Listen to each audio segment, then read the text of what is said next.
Hello friends, welcome to my channel JMB Rudraksh Science Classes. So last I will discuss with you section A of the sample question paper. So today I will discuss with you section B. So section B contain the 6 question and each question is 3 marks. So it would be 18 marks.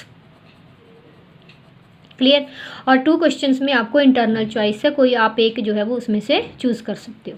First question है हमारे पास, I will take the question number 8। आपको choose an element from the period third of modern periodic table that match the description given below in each instance, give reason for your choice. तो आपको periodic table जो है वो हमारा modern periodic table उसके third period में से इनसे मिलते हुए आपको मेंबर जो है वो चूज करने हैं और उसके पीछे आपको रीजन देना है।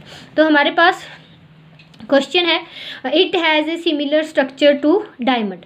तो हमारे पास कोई एलिमेंट है जिसका डायमंड के साथ जो है वो सिमिलर स्ट्रक्चर है। सो वी नो दैट जो डायमंड है that is the allotrope of the carbon and it's has 3D structure tetrahedral. ठीक है, तो डायमंड जो है वो कार्बन से मैच करते हैं। तो जहाँ पे मैंने आपके लिए जो है वो ड्रॉ किया है छोटा सा फ्रेमवर्क पीरियोडिक टेबल का, ये फर्स्ट सेकंड और थर्ड पीरियड में हमारे पास मेंबर होते हैं sodium, magnesium, aluminium, silicon, phosphor, sulphur, chlorine and argon. ठीक है, तो ये हमारे पास ग्रुप है 1 से लेके 18 तक। तो हमारे पास यहाँ पे क्या बोल रहे हैं कि ये हमारे पास has a similar structure to diamond. तो diamond is the allotrope of carbon, तो वो कार्बन का एलोट्रॉप है। तो कार्बन जो है वो हमारे पास ग्रुप नंबर 14 में होते हैं। तो ग्रुप नंबर 14 में हमारे पास नीचे क्या आ रहा है, 14 एटॉमिक नंबर के साथ सिलिकॉन। तो इसका जो करेक्ट आंसर रहेगा वो हमारे पास क्या रहेगा, सिलिकॉन रहेगा। कि सिलिकॉन जो है वो हमारे पास has a similar structure to the diamond. It has a tetrahedral structure. Diamond is also tetrahedral structure and it is belongs to the group number 14, same to the carbon, and show the carbon like properties such as the catenation and tetravalency. तो ये आप उसके पीछे इसको जो है वो reason दे सकते हैं। Now we will take the next part B. It has same valency as lithium. तो हमारे पास लिथियम है, लिथियम हमारे पास जो है वो कहाँ पे प्रेजेंट है, लिथियम हमारे पास होता है फर्स्ट ग्रुप में सेकंड नंबर पे। तो सेकंड नंबर में सेकंड पीरियड में जो हमारे पास है लो ना कर, तो उससे हमारे पास ये जो लो वो लिथियम है और लिथियम के सेम ग्रुप में हमारे पास थर्ड पीरियड में क्या है, सोडियम। अब इसका आंसर क्या हो जाएगा हमारे पास कि sodium has a same valency as lithium. अब क्यों है, बिकॉज सोडियम जो है वो हमारे पास सेम ग्रुप में प्रेजेंट है, ग्रुप नंबर 1 में, और उन दोनों का जो वैलेंसी होता है वो +1 होता है और दोनों के ही आउटर मोस्ट शेल में जो है वो वैलेंस इलेक्ट्रॉन 1 होता है, वो इजीली लॉस कर देते हैं। ये इलेक्ट्रोपॉजिटिव मेटल्स हैं हमारे। क्लियर। तो हमारे पास यहाँ पे इसका आंसर क्या हो जाएगा सेकंड का, यहाँ पे हमारे पास फर्स्ट का आंसर जो था वो क्या था, सिलिकॉन, और इसका हमारे पास आंसर क्या हो जाएगा, सोडियम विद रीजन। नेक्स्ट हमारे पास है question number part 3। It has a variable valency and is a member of the oxygen family. Oxygen family में तो ग्रुप नंबर 16। तो हमारे पास ग्रुप नंबर 16 क्या है, दिस वन, और इसका जो फर्स्ट मेंबर है वो कौन है, oxygen. That's why is called group is called oxygen family. तो ऑक्सीजन फैमिली में हमारे पास जो है वो कौन मेंबर आ रहा है नेक्स्ट थर्ड पीरियड में, दैट इज सल्फर। तो इसका जो आंसर आ जाएगा वो हमारे पास क्या है, सल्फर। और इसे हम क्यों चूज़ कर रहे हैं इसके लिए, क्योंकि ये जो है वो ऑक्सीजन फैमिली का मेंबर है और ये जो है ऑक्सीजन अपनी वैलेंसी शो करता है, बिकॉज ये डिफरेंट टाइप की जो है वो ऑक्साइड्स बनाता है, SO2, SO3 and so on. Clear. अब हमारे पास now I will take the next question, that is the question number 9। How many isomers are possible for the compound with the molecular formula C4H8। तो बेटा जहाँ पे आपके पास जो है वो C4H8 रिटर्न है, इसका आपको आइसोमर्स बताने हैं। Isomers, what is the meaning of isomers? Isomers means जिनका मॉलिक्यूलर फार्मूला सेम होता है बट स्ट्रक्चरल फार्मूला डिफरेंट होता है। क्लियर। तो आपने जो है वो अकॉर्डिंग टू NCERT जो है वो आपने आइसोमर्स किए, ब्यूटेन के 2 होते हैं, पेंटेन के 3 होते हैं, बट यहाँ पे जी हमारे पास आपने जैसे जल्दी में काउंट नहीं कर लेने कि 4 लिखा हुआ है तो ये ब्यूटेन होगा, नहीं बेटा यहाँ पे थी तो 4 है लेकिन H8 है, मीन्स H जो है वो आपके पास कम है। तो इसके अकॉर्डिंग हमारे पास जहाँ पे जनरल फार्मूला क्या बन रहा है, CnH2n। तो ये हमारे पास जो CnH2n जनरल फार्मूला है वो किसके लिए होता है हमारा, वो होता है एल्कीन के लिए। तो ये क्या है हमारे पास, ब्यूटीन है, ब्यूटेन नहीं है। तो ब्यूटेन के लिए हम डिफरेंट 5 टाइप्स के जो है वो आइसोमर्स फॉर्म कर सकते हैं। जैसे कि हमें जो है वो आइसोमर्स के लिए क्या करते हैं कि आइसोमर्स के लिए हमने जो है वो डिफरेंट कार्बन को जो है वो एटम्स को प्लेस करना होता है। तो इसमें हाउ मेनी कार्बन्स है, इसमें जो है वो हमारे पास C4 है।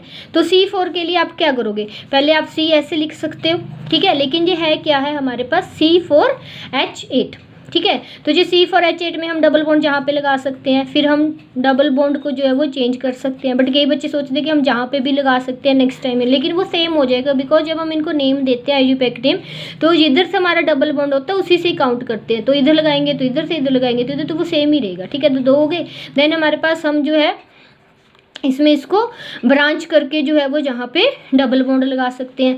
देन हमारे पास इनको हम साइक्लिक फॉर्म में भी बना सकते हैं, क्योंकि इन्होंने स्पेशल तो बोला नहीं है कि ये डबल बॉन्ड के साथ है, तो ये ऐसे हमारे पास साइक्लिक फॉर्म में जो है वो साइक्लोब्यूटेन बन जाएगा, या फिर हमारे पास साइक्लिक प्रोपेन की फॉर्म में ये हमारे पास ऐसे जो है वो इनका, तो हमारे पास जो है वो एटलीस्ट हम 5 आइसोमर्स जो है वो इनके फॉर्म कर सकते हैं। और देन उनके बाद हमें जो है वो नेक्स्ट क्वेश्चन इसमें पूछा हुआ कि ये जो आइसोमर्स आप फॉर्म कर सकते हैं उनमें से आप इनके एक इलेक्ट्रॉन डॉट स्ट्रक्चर को जो है वो ब्रांच चेन आइसोमर्स, उसका ब्रांच में बताना है, मीन्स आपको साइक्लिक नहीं पूछा हुआ है, ब्रांच में पूछा हुआ है, स्टेट भी नहीं पूछा हुआ है। क्लियर। तो ये हमारे जो है वो क्या है, स्ट्रेट है, ये हमारे साइक्लिक है, तो ये हमारे पास ब्रांच में हम बना रहे हैं। ब्रांच में क्या होता है, जैसे कि ये भी है हमारे पास, तो ये साइक्लिक फॉर्म में भी आ गया साथ में, तो ये हम इसको जो है वो ब्रांच फॉर्म में इसका इलेक्ट्रॉन डॉट जो है वो रिप्रेजेंट करेंगे। क्लियर। तो हम इसका इलेक्ट्रॉन डॉट जो है वो कैसे रिप्रेजेंट करेंगे, अब हमारे पास क्या लग रहा है कि कार्बन को हम C जो है वो स्टेट लगा रहे हैं। क्लियर। तो हम इलेक्ट्रॉन डॉट में क्या करते हैं, बॉन्ड तो फॉर्म करते नहीं है, तो अब हमारे पास यहाँ पे क्या हो जाएगा 1, और एवरी कार्बन का आपको जो है वो 4 डॉट लगाना है, ठीक है। तो पहले तो आपने क्या किया, कार्बन्स के जो है वो 4 डॉट जो है वो आपने कंप्लीट करने, 1 2 3 4। अब इसमें आप इधर को डबल बॉन्ड कर रहे हो तो इधर हो गया, और अब यहाँ पे आपके पास कार्बन होगी जो डबल बॉन्ड शेयर करेगा, तो इसके साथ आपके 2 बॉन्ड होगी 4। तो अभी सभी कार्बन के आपने 4 बिकॉज वी नो दैट उसके आउटरमोस्ट शेल में 4 इलेक्ट्रॉन होते हैं। अब 4 इलेक्ट्रॉन से वो 8 अपनी आउटर मोस्ट ऑक्टेट शेल को कंप्लीट करेगा। तो यहाँ पे इसने इसके साथ बॉन्डिंग की है 2 3 4 5, देन 6 7 और 8। अब यहाँ पे इसके कितने 1 2 3 4 5 6 7 एंड 8 कंप्लीट है, बिकॉज ये अपने 4 के 4 बॉन्ड जो है वो शेयर कर रहा है कार्बन के साथ ही। देन हमारे पास यहाँ पे 1 2 3, तो यहाँ पे हम क्रॉस लगा रहे हैं, that is for the electron for hydrogen. तो जहाँ पे आपके ये कंप्लीट करेंगे आपने, वहाँ पे आपका जो है वो ये इलेक्ट्रॉन डॉट स्ट्रक्चर जो है वो फॉर्म हो जाएगा। तो ये इलेक्ट्रॉन डॉट स्ट्रक्चर में आपको काउंट करना है कि हाइड्रोजन का ड्यूप्लेट कंप्लीट होना चाहिए, कि हाइड्रोजन एक ऐसा एलिमेंट है जिसमें हम ड्यूप्लेट कंप्लीट करते हैं, बाकी सभी एलिमेंट में हम ऑक्टेट कंप्लीट करते हैं। तो जहाँ पे आपके ये कार्बन के 8 होने चाहिए और हाइड्रोजन के सभी के 2 होने चाहिए। तो 1 2 1 2 1 2 1 2 1 2 1 2 1 2 एंड 1 2, और देन ये हमारे 8, इसके 8, इसका आपको आप इनको काउंट करने के लिए जो है वो सर्कल भी इनके अराउंड जो है वो फॉर्म हो कर सकते हो, जैसे कि यहाँ पे इसको 2 दे दिया, इसको 2 दे दिया, देन इसको 2 दे दिया, अब इसके 2 2 2 6 और 2 हमारे जो हमारे कार्बन के कैसे हो गए 8 हो गए। तो ऐसे ही आप इनको जो है वो आगे फॉर्म कर सकते हो, 2 2 2 एंड ये 2 हमारे पास कितने हो गए 2 4 6 एंड 8। तो ये हमारे पास किसके हो जाएंगे, कार्बन के। क्लियर। वो हाइड्रोजन के हो गए, वो कार्बन। 1 2 3 4 5 6 7 एंड 8। तो ये बीच में हमारा किसका फॉर्मेशन हो गया 8 का, बीच की कार्बन का। अब ये हमारे पास 2 हाइड्रोजन इसके, 2 इस हाइड्रोजन के, और ये 2 और 2 2 4 4 और 4 8। तो ये हमारे पास 8 जो है वो इसके लिए हो जाएगा। तो आप ऐसे सर्कल फॉर्म में भी इसको दे सकते हो, electron dot structure normal dot लगा के भी रिप्रेजेंट कर सकते हो। Now I will take the next question, that is the question part number B, कि आपका जो बी पार्ट है, how will you prove that C4H8 and C5H10 are homologues. Homologues क्या होता है बेटा, होमोलॉगिस होता है कि जिनमें ग्रुप के अंदर जो है आपको डिफर मिले। मैंने आपको एक वीडियो डाली थी अपनी जिसमें मैंने होमोलॉगिस सीरीज़ के बारे में एक्सप्लेन किया कि उनके जो सक्सेसिव मेंबर्स होते हैं सेम क्लास के, उनके बीच में जो है वो डिफरेंस कितना होना चाहिए, जो है वो CH2 मिथाइलिन यूनिट का। ठीक है। तो इसमें जो है हमारे पास एक तो सेम क्लास के होने चाहिए, तो मीन्स जो same functional group class alkane के हैं दोनों, क्योंकि ये हमारे पास जो है वो C4H8 है और वजह C5H10 है। तो ये एल्कीन के लिए हमारे मेंबर है, और एल्कीन में जो हमारे पास ब्यूटीन बन रहा है, जो पेंटीन बन रहा है, और इन दोनों में जो हमारा डिफरेंस है वो माइनस करके कितना आ जाएगा CH2 ग्रुप का। क्लियर। तो इनमें सेम हमारे पास जो है क्लास के मेंबर्स हैं जे, और सेम मेंबर्स के साथ ही इसमें जो है वो हमारे पास डिफरेंस हो रहा है CH2 ग्रुप का, और साथ में जो हमें पता है डिफरेंस के साथ साथ इनमें जो है वो मास में भी डिफरेंस होना चाहिए। तो मास में भी जो डिफरेंस होएगा तो वो कितना हो जाएगा हमारे पास 14 यूनिट्स का। तो वो भी मैंने आपको अपनी वीडियो में बताया था कि इनमें यूनिट CH2 ग्रुप का जो है वो मिथाइलिन यूनिट का डिफरेंस होना चाहिए, और दूसरा इनके मास में भी जो है वो 14 यूनिट का डिफरेंस होना चाहिए। तो इसमें हमारे पास जो पेंटीन है उसका जो हमारे पास मास है वो 70 यूनिट है, और जो ब्यूटीन है उसका 56 यूनिट है। दोनों को डिफरेंस म्यू है। अब इन दोनों को डिफरेंस किया तो हमारे पास 14 एटॉमिक यूनिट्स जो है वो म्यू हमारे पास डिफरेंस आ जाता है बाय मास इन दोनों में। क्लियर। इस तरह से हमारे पास नेक्स्ट क्वेश्चन आता है और में। अब आपको और में जो है वो एक्सप्लेन करना है। That is a carbon compound A having melting point 156 K and boiling point is 351 K with the molecular formula C2H6O is soluble in all proportion with water in water.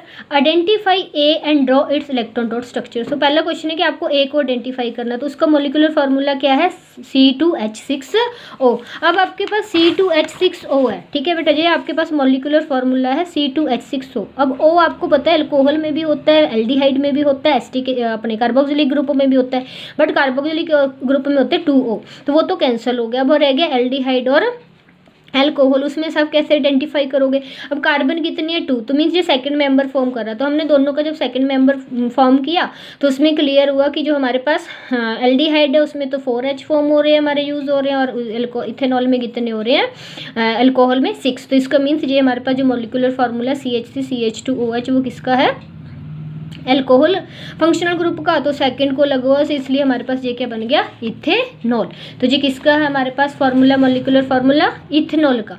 अब इथेनॉल का आपको electron dot structure form करना है। वही आपको फिर से क्या करना है कि जहाँ पे आपको मैं बना के बताती हूँ कि आपके पास कितनी सी हैं, 1, ठीक है, 2, और इसके आपको 4 जो है वो बॉन्ड कंप्लीट करने हैं। C2 आपको जो है वो फॉर्म कर दिया, और C2 के बाद आपका O लग रहा है, O के बाद H लग रहा है। O के आपको पता है कितने बैलेंस इलेक्ट्रॉन होते हैं हमारे 6, ठीक है, तो इसने 6 लगा दिए जहाँ पे। और ऑक्सीजन का कितना होता है, हाइड्रोजन का, दैट इज़ 1। तो ऑक्सीजन के 6 हैं, हाइड्रोजन का 1 है, कार्बन के हमारे 4 होते हैं। अब जो आपके शेयर नहीं हो रहे हैं उनको क्या करते हैं हम, नंबर ऑफ हाइड्रोजन जो है वो दे देते हैं। तो जहाँ पे हमारे पास H H H H और H, इसमें काउंट करो कितने हमारे 2 C हैं, ठीक है, 1 2 3 4 5 6 H हैं, और एक O है। देन अगेन आप इनको सर्कल कर सकते हो, 2 2 आपको जो है वो हाइड्रोजन के कंप्लीट करने हैं। देन सभी एलिमेंट के 8 होते हैं, 8 8 ऑक्टेट जो है वो आपको कार्बन का और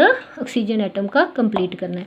तो this one is the electron dot structure for ethanol, ठीक है। तो आप ऐसे करके जो है वो इसको आगे रिप्रेजेंट कर सकते हो। अब हमारे पास नेक्स्ट क्वेश्चन है, दैट इज द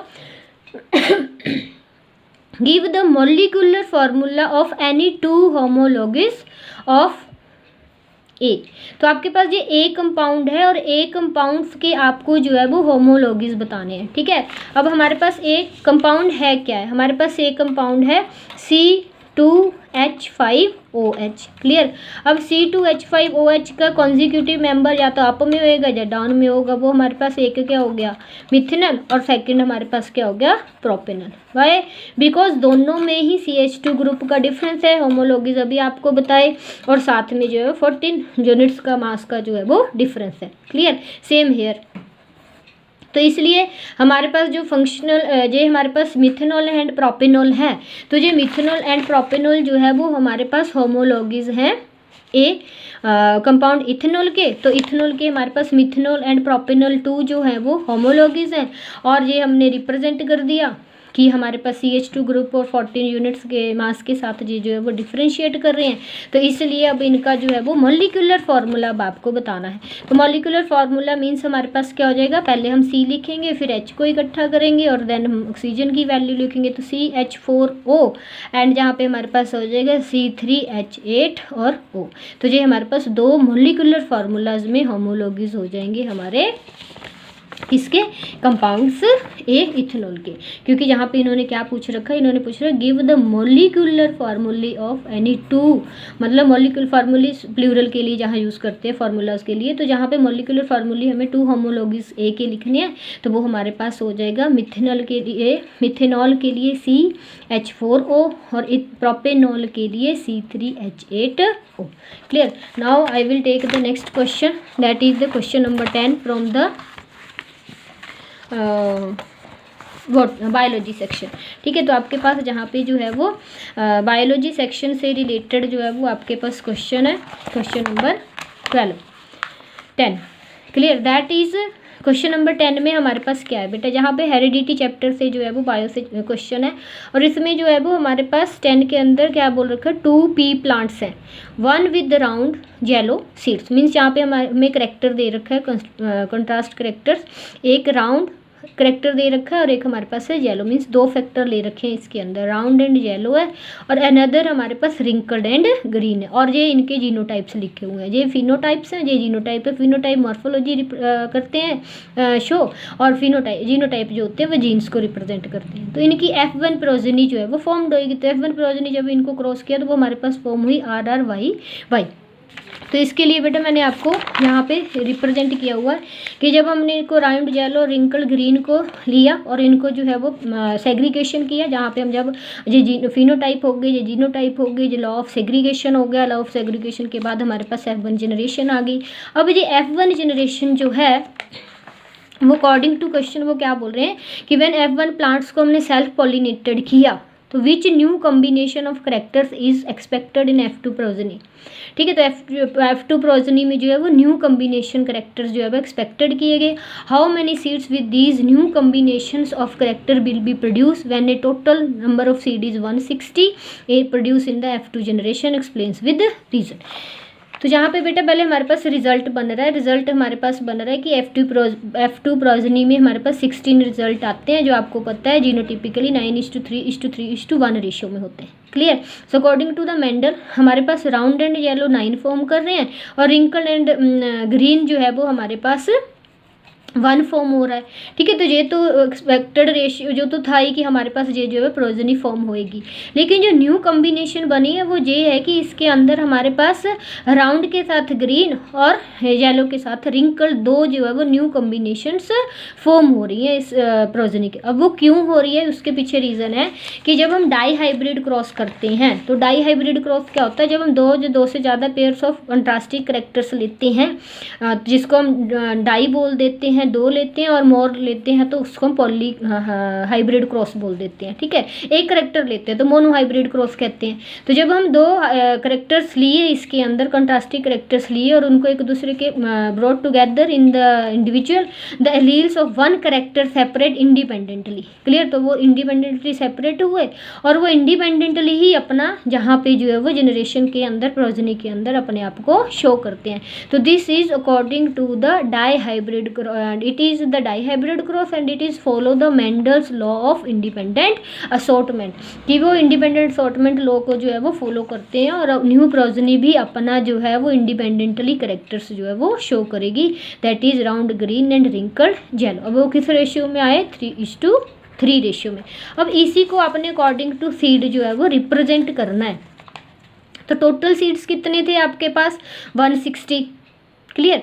अब आपके पास F2 जनरेशन क्या है, 9:3:3:1। आपने मैथ में किया हुआ है कि जब हम किसी पार्ट की रेशियो निकालते हैं तो इन सारों को सम किया, 9/16 मैंने सभी की निकाल दी, जहाँ पे अगर आपको क्वेश्चन घूम के भी आ जाता है। ठीक है, तो 90, 30, 30 एंड 10 हो गया। तो जो न्यू कम्बिनेशन हमारे पास फॉर्म्ड हुआ है वो क्या है हमारे पास 30 का।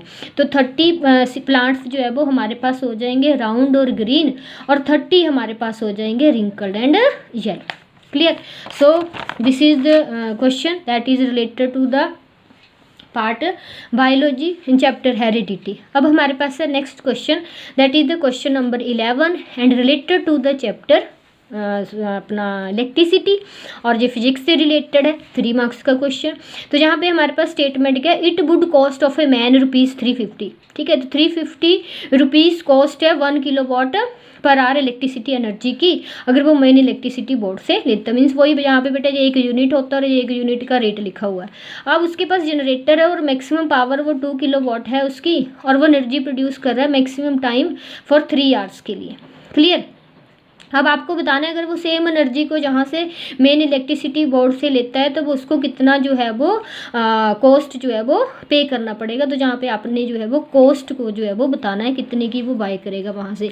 तो पहले हम यहाँ पे फाइंड आउट कर लेंगे, ठीक है। तो हमने 1 किलोवाट इलेक्ट्रिकल एनर्जी वो जो मेन इलेक्ट्रिसिटी जो ले रहा है वो 3.5 यूनिट्स है। क्लियर। और जनरेटर जो कर रहा है वो 2 किलोवाट का है उसकी मैक्सिमम पावर, ठीक है। पावर और टाइम कितना लगा रहे हैं उसका वो 3 आवर्स। इसका मीन्स अकॉर्डिंग टू फार्मूला हमें पता है P = पावर जो होती है वर्क डन अपॉन टाइम होता है, और वर्क डन के लिए हम एनर्जी भी यूज़ करते हैं। एनर्जी = पावर इंटू टाइम हो गया, दोनों से मल्टीप्लाई किया तो टोटल हमारे पास जो है वो कितना हो गया, energy that consume is 6 kilowatt per hour. तो 6 किलोवाट पर अगर आप एनर्जी लेते हो, 1 यूनिट की वैल्यू 3.5 है, तो आपके पास वो 6 × 3.5 को हम चेंज करेंगे डेसिमल को, वो 10 हो जाएगा, कट करेंगे 5 से, और ये हमारे पास 21 रुपीज़ आ जाएगा। 5 7 = 35, 5 2 = 10, 2 1 = 2, 2 3 = 6, 3 7 = 21 रुपीज़। तो उसकी कॉस्ट कितनी हो जाएगी, 21 रुपीज़। क्लियर। नेक्स्ट हमारे पास पार्ट है बी। अब पार्ट बी क्या कि ये student boils water in an electric kettle, ठीक है। तो इलेक्ट्रिक कैटल है, आपको पता है जो हीटिंग पे जो है वो काम कर रही है, तो जहाँ पे वो 20 मिनट्स के लिए यूज़ कर रहा है using the same main supply. वो मेन सप्लाई यूज़ कर रहा है, लेकिन he want to reduce the boiling time of water, वो उसको बॉइलिंग टाइम जो है वो रिड्यूस करना चाहता है। तो इसके लिए उससे क्या करेगा वो, what to do, so should he increase और decrease the length of the heating element, justify your answer. Clear.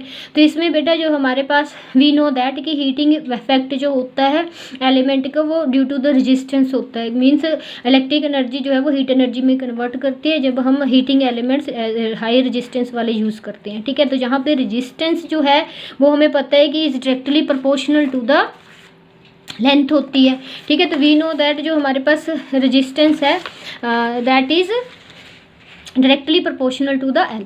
तो मीन्स जब अगर हम रेजिस्टेंस को लेंथ को इंक्रीज़ करेंगे तो हमारी रेजिस्टेंस भी इंक्रीज़ हो जाएगी, ठीक है। रेजिस्टेंस इंक्रीज़ होएगी तो उसका हीटिंग जो है वो भी कैपेसिटी जो है वो हीट भी जो है वो वुड भी मोर ज़्यादा प्रोड्यूस करेगा, ठीक है। So we know that P = V²/R। जो पावर है उसकी वो क्या होती है, रेजिस्टेंस के इन्वर्सली प्रोपोर्शनल होती है। तो मीन्स जितना हम रेजिस्टेंस को इंक्रीज़ करेंगे उतना ही हमारा पावर जो है वो क्या हो जाएगा, डिक्रीज़ हो जाएगा, ठीक है। तो हीट जितनी इंक्रीज़ होएगी, रेजिस्टेंस डबल होगी, तो उसके लिए क्या हो जाएगा, more heat is produce then it will be take less time to boil the water. तो ये जो है वो आपका यहाँ पे रीज़न हो जाएगा कि उसने जो है वो क्या करना है, इंक्रीज़ करना है length of the heating elements. तो हीटिंग एलिमेंट्स आपको पता ही है बेटा, अलॉयज़ होते हैं, नाइक्रोम वगैरह, जिनकी ज़्यादा हाई रेजिस्टेंस होती है, तभी हम उनको यूज़ करते हैं। नाउ यहाँ पे बेटा आपके पास जो है 2 क्वेश्चंस हैं, ये भी आपके पास इलेक्ट्रिसिटी चैप्टर से, ये भी आपके पास इलेक्ट्रिसिटी चैप्टर से हैं। तो दोनों ही क्वेश्चन आपके पास इलेक्ट्रिसिटी चैप्टर से हैं, और में ऑप्शन भी है जहाँ पे एक न्यूमेरिकल है आपके पास 3 मार्क्स का, ये भी न्यूमेरिकल है। और ये है आपके पास जब आप रजिस्टर्स जो है वो लगाते हो सीरीज़ में, और resistance in series and resistance in parallel. तो इसको देखो बेटा, ये टफ नहीं है ज़्यादा, न्यूमेरिकल बहुत सिंपल है, इसको ध्यान से देखो। ये आपके पास सर्किट है, और ये सर्किट अगर हम ऐसे चला दें तो ये हमारे पास सीरीज़ में है, सीरीज़ में, सीरीज़ में, लेकिन ये आपस में आगे आगे पैरेलल में, ठीक है। तो इसमें आपको ये पैरेलल से जो है वो हम R1 तक जो है वो कैलकुलेट। तो इसमें क्या पूछ रहा है, in the above circuit if the current reading in the meter A is 2 ampere, so what would be the value of R1। अब आपको R1 निकालनी है। अब R1 निकालेंगे तो जहाँ पे RP आएगी, RP करेंगे तो प्लस करोगे, आप कैसे फाइंड आउट करोगे, क्योंकि आपके पास तो जहाँ पे टोटल रेजिस्टेंस नहीं है।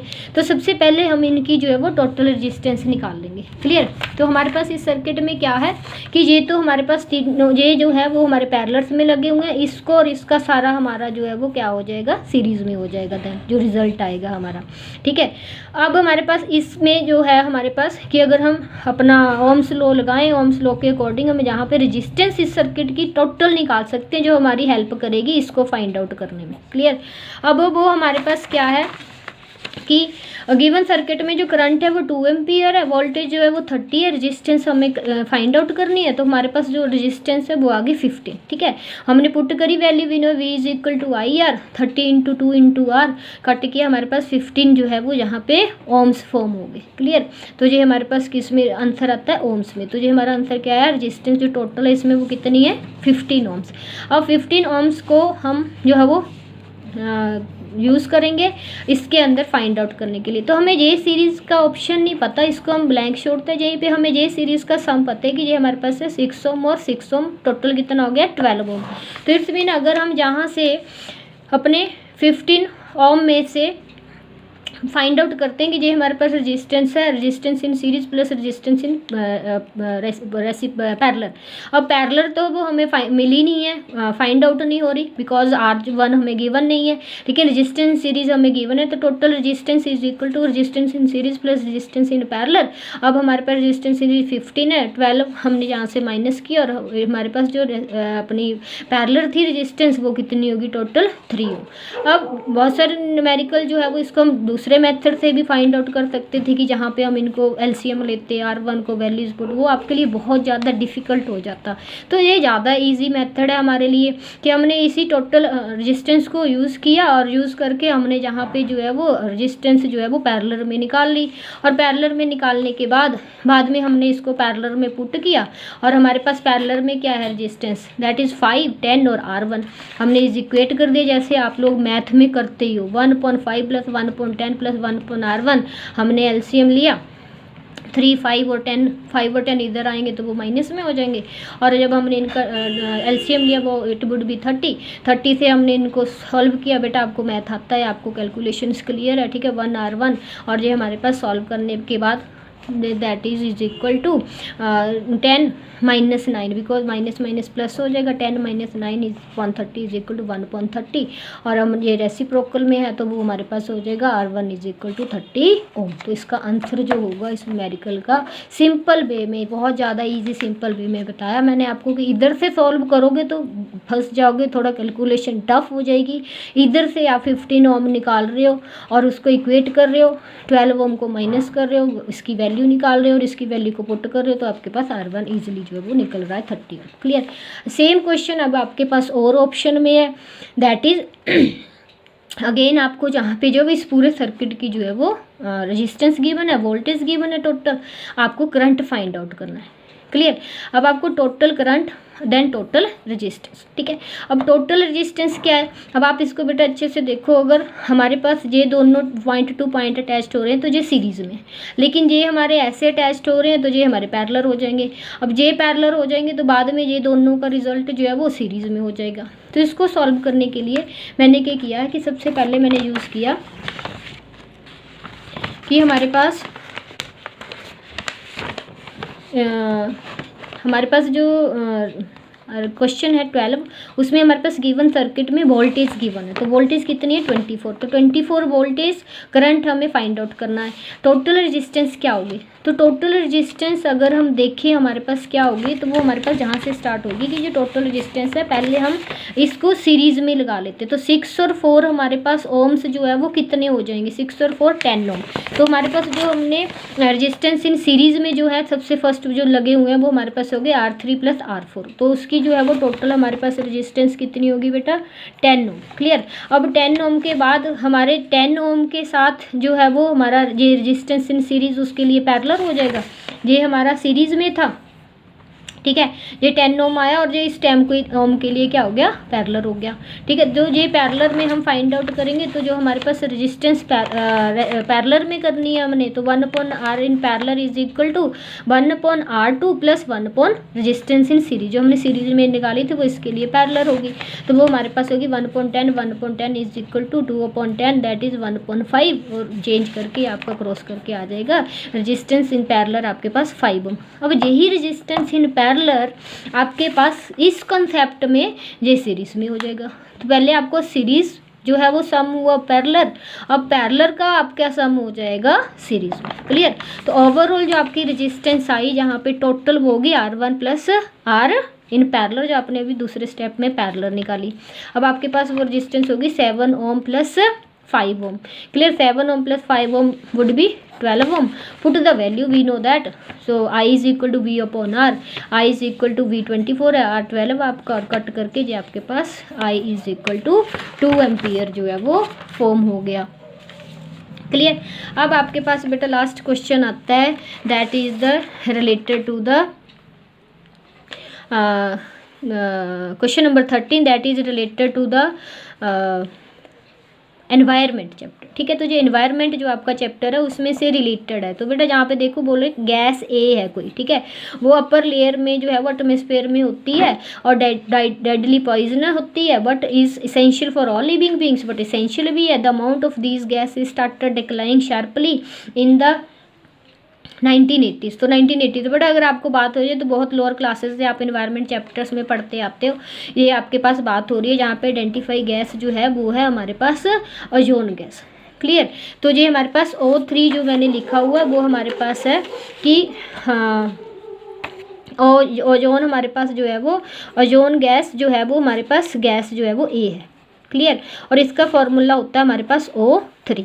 क्लियर? O3 ये ट्राई एटॉमिक होता है, ट्राई मतलब 3 मॉलिक्यूल्स हमारे पास ऑक्सीजन होते हैं एटम के। क्लियर? अब ये आगे फर्स्ट क्वेश्चन का आंसर आ गया ओजोन गैस है जी।